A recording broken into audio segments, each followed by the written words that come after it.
name is Gabrielle Coleman, and this is my presentation on tantrum management in children under the age of 5. We're going to start with a little video clip.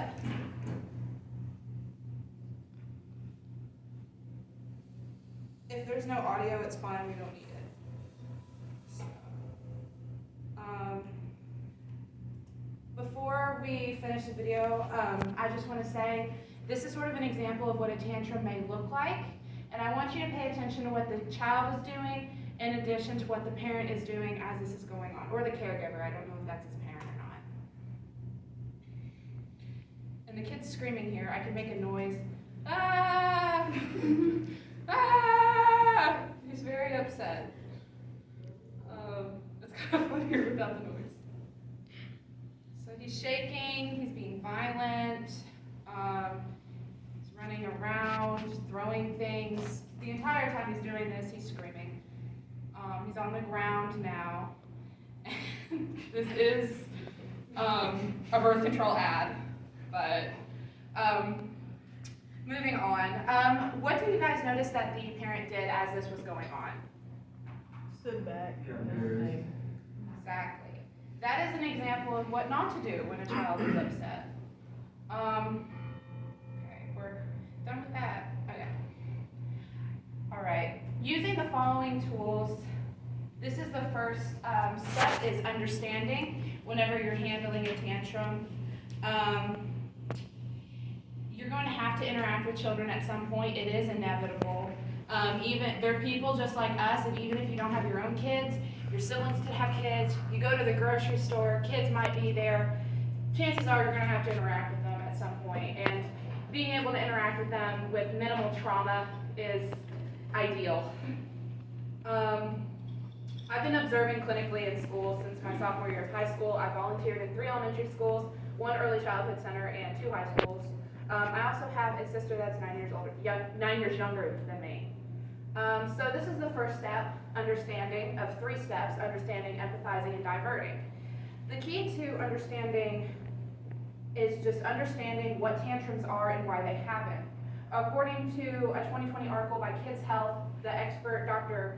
Elizabeth Schilling said that tantrums are a normal part of human development, and essentially a part of the reason why they happen is because little kids don't have the language skills to vocalize these big feelings that they're having. So instead they might act violently, they might scream, they might get on the floor because they quite literally can't vocalize I'm upset, or I'm angry, or I'm hungry. So that's how they choose to externalize it. Second step is empathizing. Try to pinpoint a reason why the child is upset. Schilling, the expert, suggests that if the child is in danger of harming themselves or others, they need to go to a quiet, safe space to calm down. And if they're upset for no apparent reason, chances are, in my experience, the child is hungry or tired.